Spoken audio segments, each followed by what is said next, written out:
کولی شئ کار ځنې واخلئ. نور هم ټول سهولتونه چې یو هوټل باید ولري، یو هوټل هغه الهام چې اخیستی دی هغه یې د ډراګن یا د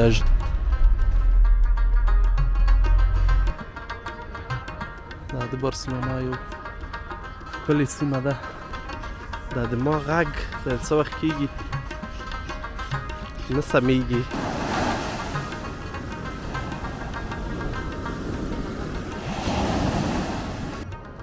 خلک ورنه استفاده کوي، ممکن ځینې کرایي هم پکې وي. څوک لایسنس ولري کولی شي دا کرایه کړي.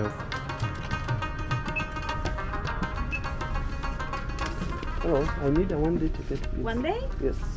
So it's 24 hours, okay? Yes.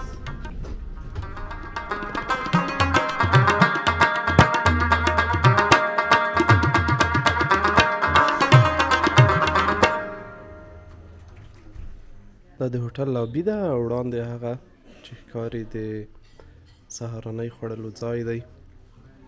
د هوټل ډیکور او جوړښت ډېر عالي دی. نو د اکټا سپلنډډ په نوم هوټل دی، که کوم وخت ورته راتلی د بارسلونا په منځ کې په زړه کې دی بیخي. ټولو مهمو موقعیتو ته نږدې دی.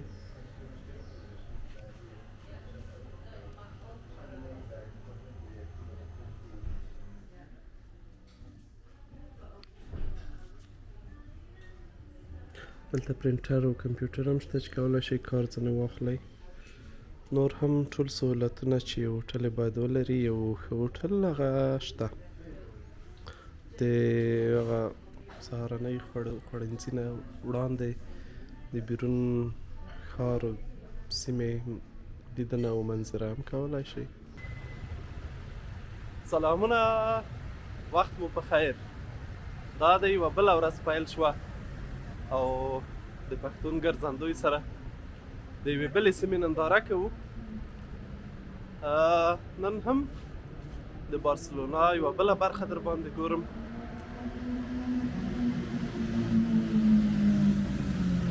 له نیکه مرغه نن هوا لمرینه ده او کولی شو په ډېرو ځایونو وګرځو. راځئ زما سره اوسئ او وګورئ چې بارسلونا څنګه ځای دی.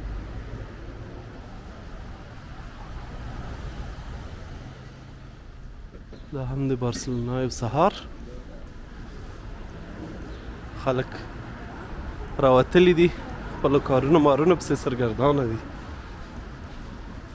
او ژوند روان دی.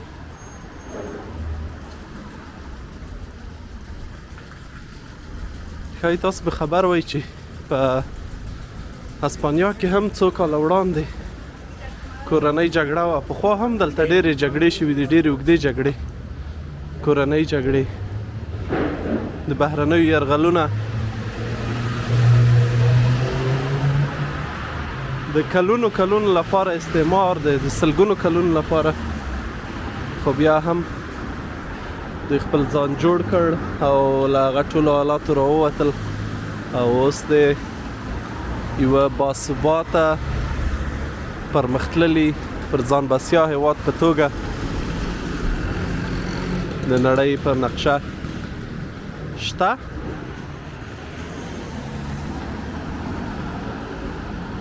نو هر هیواد او هر ملت یو بېل بېل خپل بېل حالتونه تجربه کوي د تاریخ په اوږدو کې.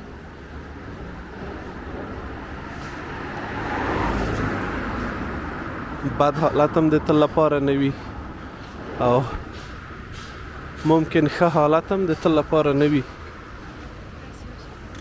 نو هر څه ته حوصله پکار ده او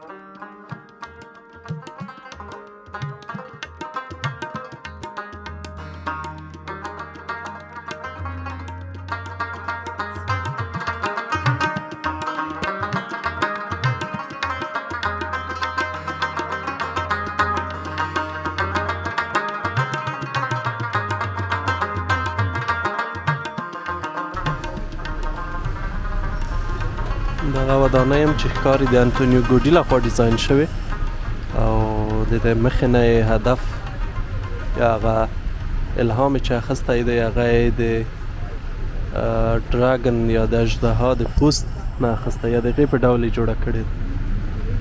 انټونیو ګوډي په بارسلونا کې ډېرې ودانۍ لري او نوم یې له دې ښار سره تړلی.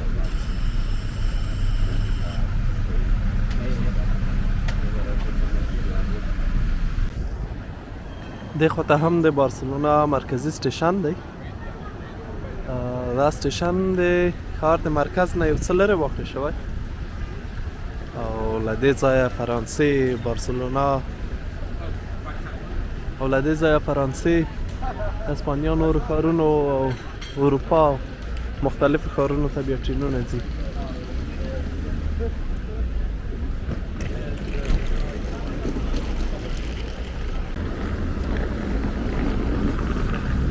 لکه د اروپا نور ښارونو غوندې دلته هم د باسکیلو د چلولو او کرایه ورکولو سیستم شته او د دولت لخوا یې ملاتړ کیږي څو عام شي او خلک یې د موټرو په ځای وکاروي.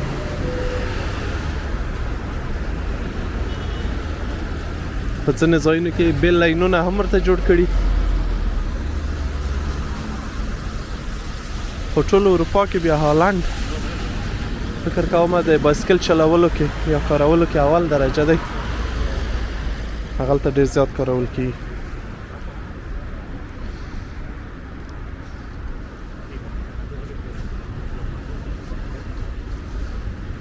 ښه دا ده چې شپې دلته باران کېږي د ورځې لمر وي نو فضا او هوا ډېره خوندوره وي.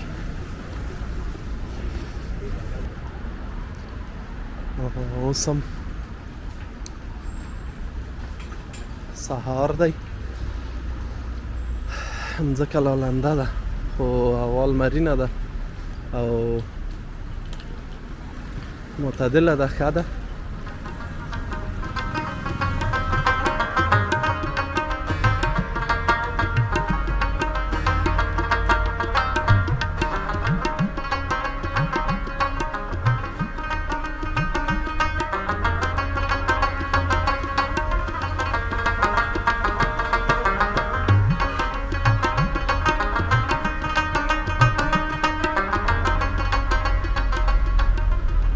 د بارسلونا یو له ښکلو سیمو ده.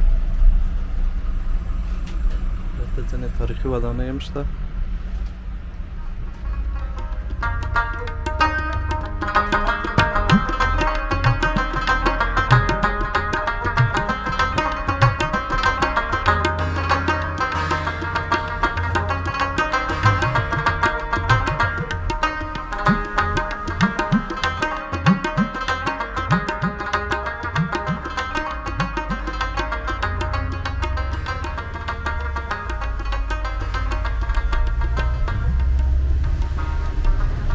تاریخي ودانۍ هرې خواته دي. ځینې د نړیوالو نندارتونونو لپاره جوړې شوي دي کوم چې د تاریخ په اوږدو کې په بارسلونا کې جوړ شوي.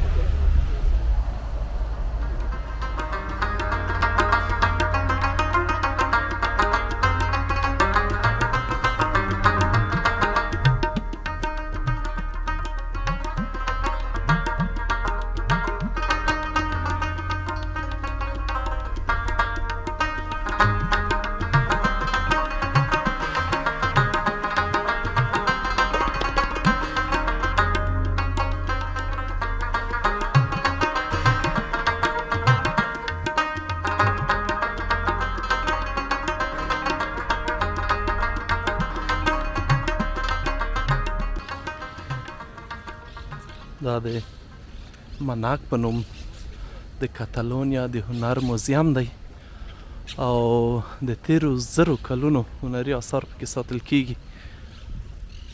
په نړۍ کې ځانګړی ځای لري د موزیمونو ترمنځ ځکه آثار یې ډېر خاص دي او ښکلي دي. ودانۍ یې هم خپله ډېره عالي ده، ښکلې جوړه شوې ده. دغه بسونه چې کوم راځي د تورستانو تورستیک بسونه چې دلته ورته وایي په دې کې راتللی شئ. دلته یو سټاپ دی او کولی شئ دلته وګرځئ. که موزیم دننه لیدل غواړئ ورتلی شئ او یا هم له دې ځایه د بارسلونا ننداره کولی شئ. دا د بارسلونا یو ښکلې سیمه ده.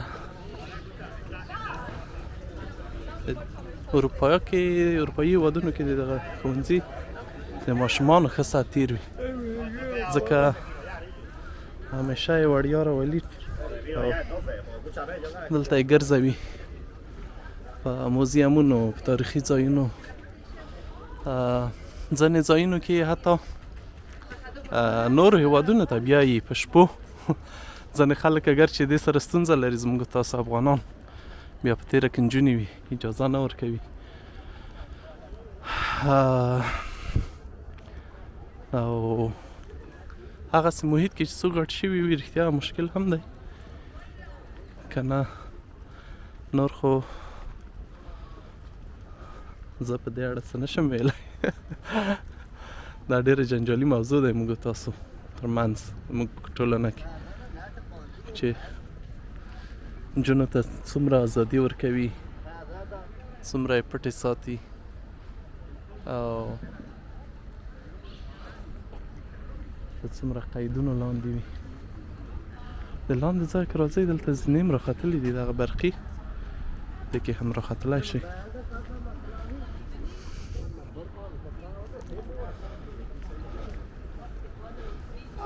او دلته نږدې هغه کابینونه هم شته هوایي. دغه بس چې دی بل سټاپ یې فکر کوم هملته دی لږ وړاندې، هغې ځای نه بیا په هوایي کابینو کې لاندې تللی شئ او بېرته لوړ راختلی شئ. هغه مخامخ برج د غره په سر چې جوړ شوی دی هغه هم ډېر لوړ دی، 2500 متره شاوخوا لوړ دی خپله، او هلته هم رستورانتونه او د لیدلو ځایونه لري خپل منځ کې. نو ځینې خلک هغې ته هم ورځي د لیدلو لپاره. د څنګ ته یې کلیسا هم شته. دا هم بارسلونا ستر ښار دی، ډېر غځېدلی هرې خواته.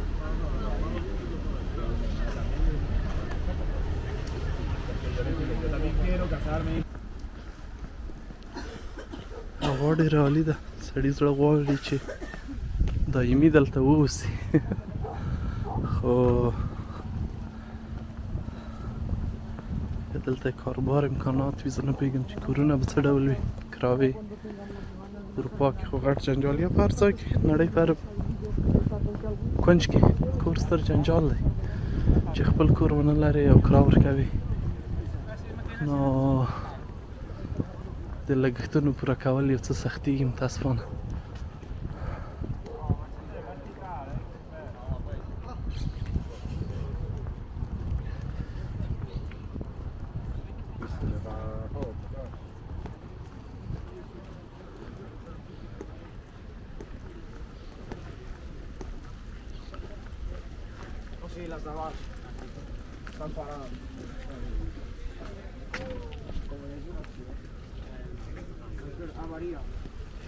ځینې هم کار نه کوي برقي په دې ځای کې، مجبور په پښو کوز شو.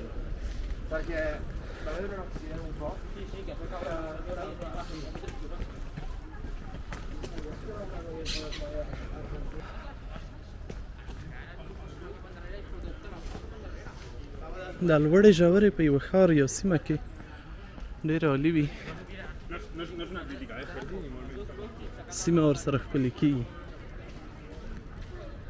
څوک چې په هوارو سیمو یا هوارو ښارونو کې اوسي هغوی ډېر وخت غرونو ته د تګ په ارمان وي یا د غرونو د لیدلو شوق وي ورسره دایم.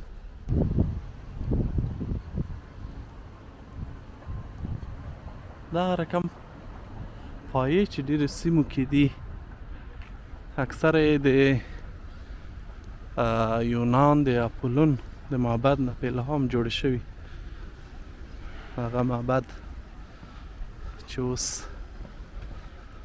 نیمه ړنګ دی یوازې پایې پاتې دي پخوا وایي چې ډېره مشهوره او ښکلې ودانۍ وه که قسمت و یو ورځ به د هغې ننداره هم وکړو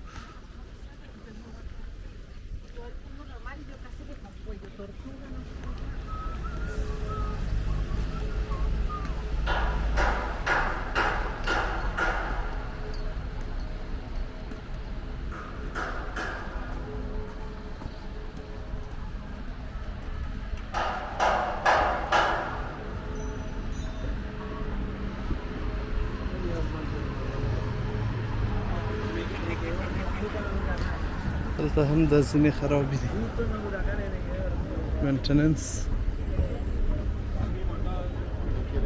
تر ټولو مهم شی دی که یو څه جوړم که یې نه ساتئ چندان په درد نه خوري بله ورځ خرابېږي د وخته خو په بس کې وو اوس به د دې برجو ننداره د نږدې نه وکړو برجونه له ساده خښتو جوړ شوي او دې شاته هغه وړاندې چې د کولوزیوم په ډول ښکاري هغه یوه پخوانۍ ودانۍ ده چې اوس د شاپینګ مال په توګه کار ورنه اخیستل کېږي 6 پوړه ده او بیا که سر ته یې وخیجې پکې ګرځېدی هم شئ شاوخوا د بارسلونا ننداره کولی شئ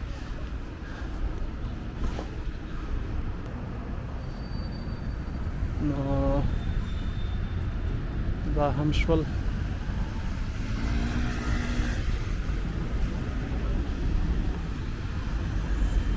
د بارسلونا چکرونه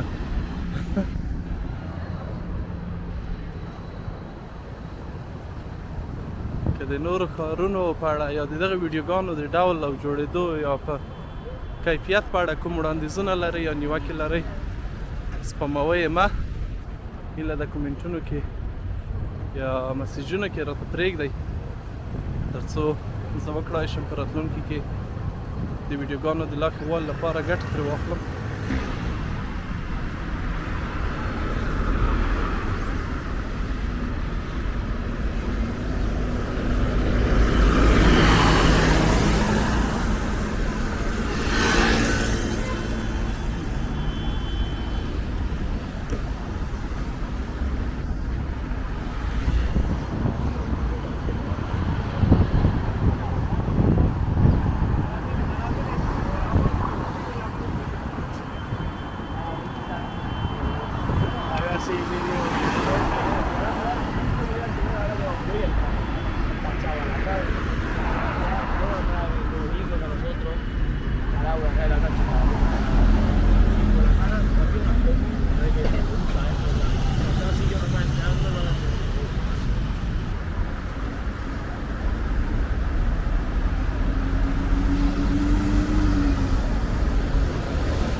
دا هم د بارسلونا په شمال کې یو عمومي پارک دی دغه د خرما ونې چې وینه په ژمي کې سړي ته ښه حس ورکوي او ښایي چې دلته هوا ګرمه ده نن هوا 11 درجې ده او ښه توده ده دا فکر کوم هغه کامره ده کوم چې تور سپین عکسونه اخلي لستونی والا کامره بارسلونا کې لا هم شته کوم چې زموږ وطن کې ډېرې خاطرې ترې لرو پخوا هلته ډېرې عامې وې دا د ما غږ د څه وخت کېږي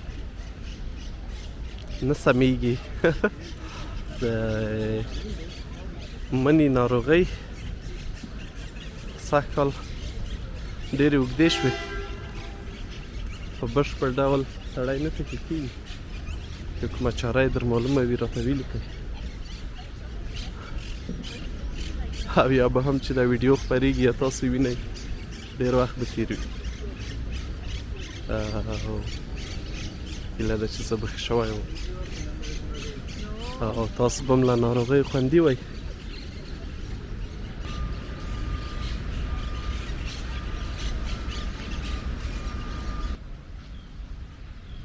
د دې پارک په پای کې دلته د بارسلونا ژوبڼ یا باغ وحش دی دلته لوحه کتلی شئ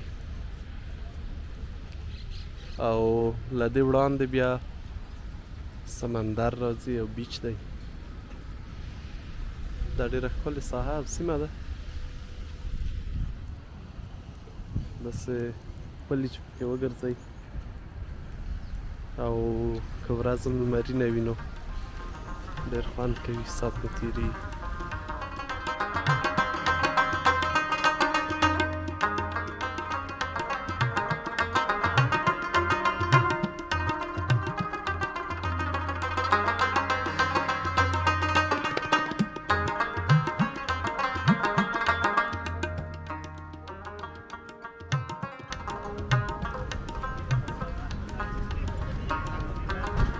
او بالاخره بارسلونا بیچ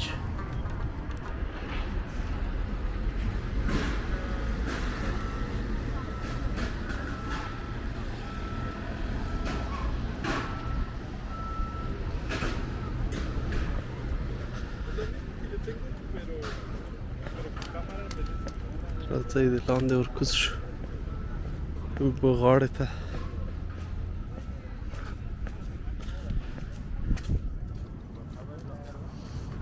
د اوبو په غاړه چې کوم سکون میلاویږي یا سړی کوم سکون پیدا کوي د سمندر په غاړه غږ ډېر ځانګړی دی دلته د طبیعت ستروالی هم سړي ته څرګندېږي او دغه کوم غږ چې پورته کېږي د اوبو دا هم جالب دی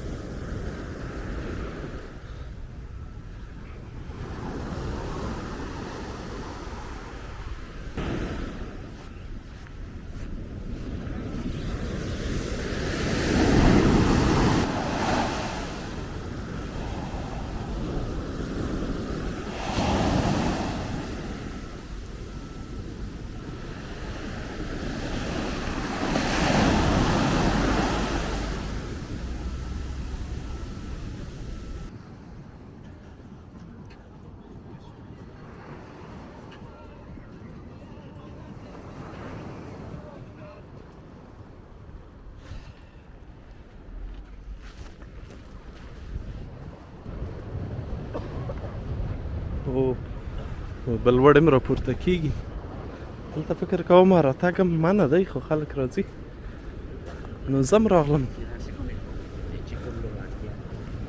لږ وړاندې ورشه د سمندر د ژۍ نه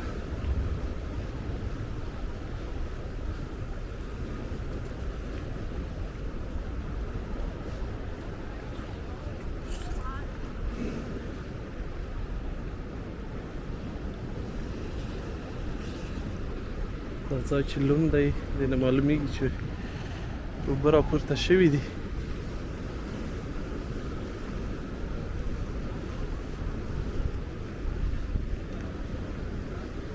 او یوګا لپاره هم ښه ځای دی والا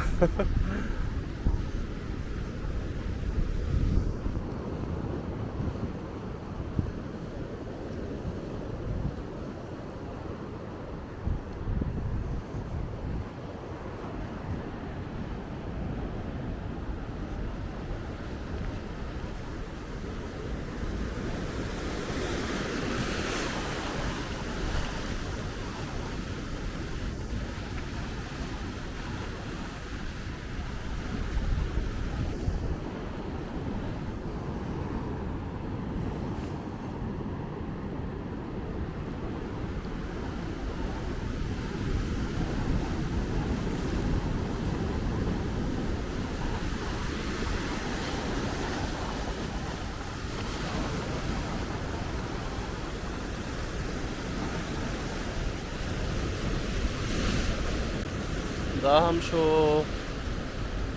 د بارسلونا بیچ بحر غاړه سمندر غاړه.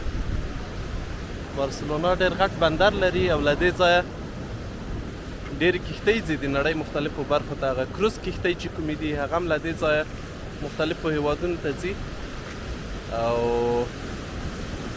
که څوک وکړی شي هغې کې ولاړ شي، هغې کې هم چکر خوندور وي. د یوې اونۍ لپاره ممکن په مختلفو سیمو مو وګرځوي، په مختلفو جزیرو پیسې غونډې کړئ او راشئ د دې کروز کښتیو چکر هم ووهئ.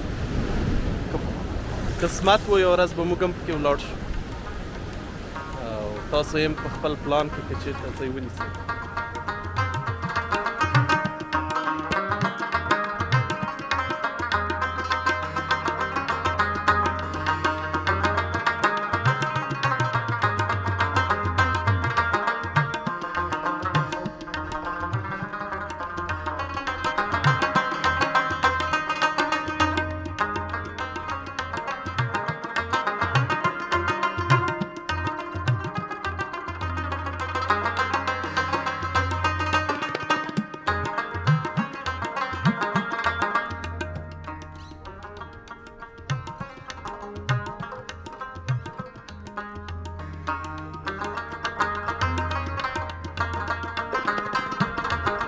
دې خواته د کښتیو بندر دی.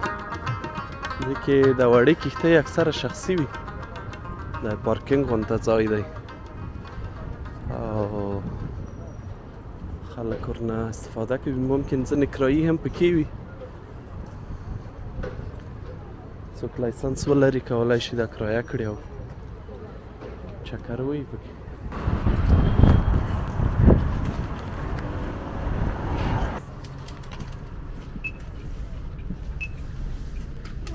Hello, I need a one-day ticket, please. One day? Yes. So 30 is 24 hours, okay? Yes.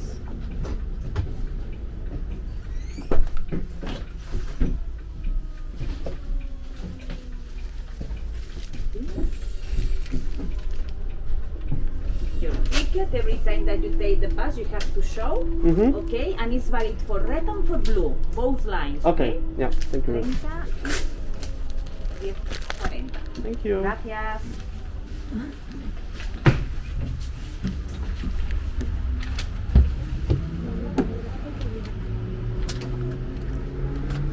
Hello.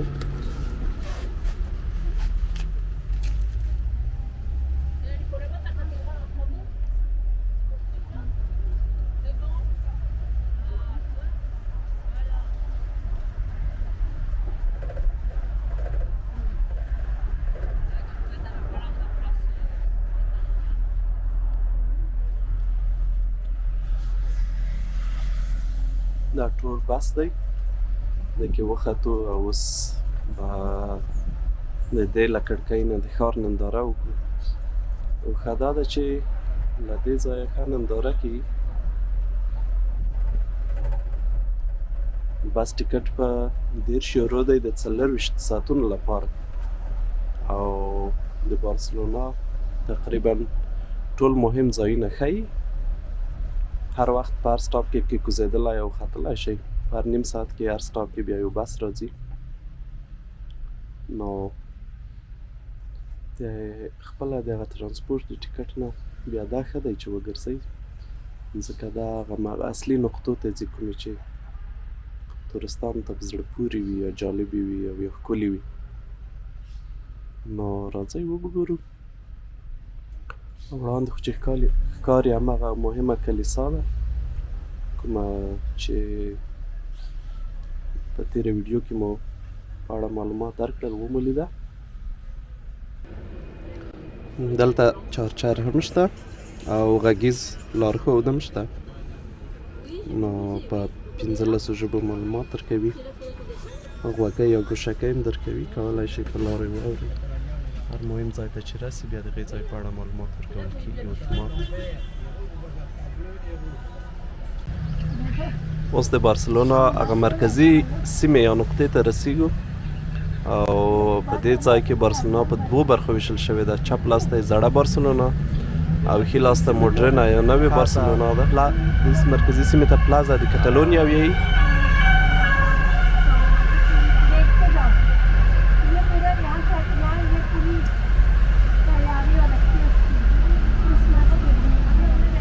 ښایي په زړه پورې وي که پوه شئ چې په برسلونا کې د اسپانوي ژبې ترڅنګ بله ژبه هم شته چې کتالون ژبه ورته ویل کېږي او هغه په ښوونځیو او دولتي ادارو کې ویل کېږي یا ګټه ورنه اخیستل کېږي او د همدې ریجن ژبه ده د همدې سیمې د کتالونیا.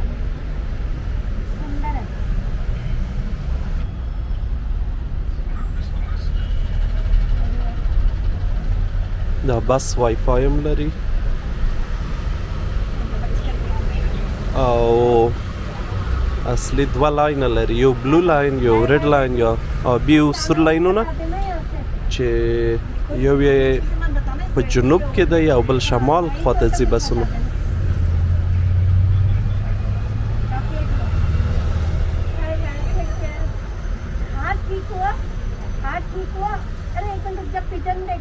دلته کوترې څومره زیاتې دي.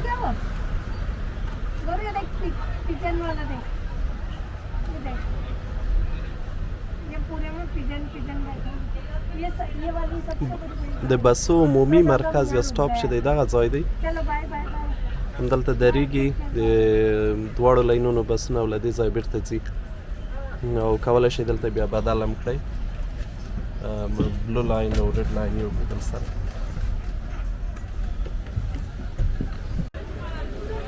زه اوس کوز شوم د دې بس نه، څنګ ته مې دوې هندوانې ناستې وې، یو خو یې سندرې په زوره غږولې او یو غږېدې ډېرې. بیا به په یوه بل بس کې وخیږو او دلته به لږ وم ګرځو، دا سیمه به هم وګورو.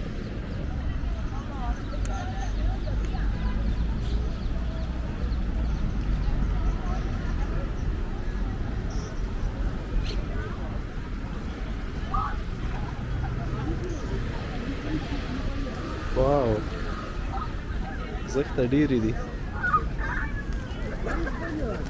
زه فکر کوم چا دانه ورته اچولی بیخي بیروبار یې دی.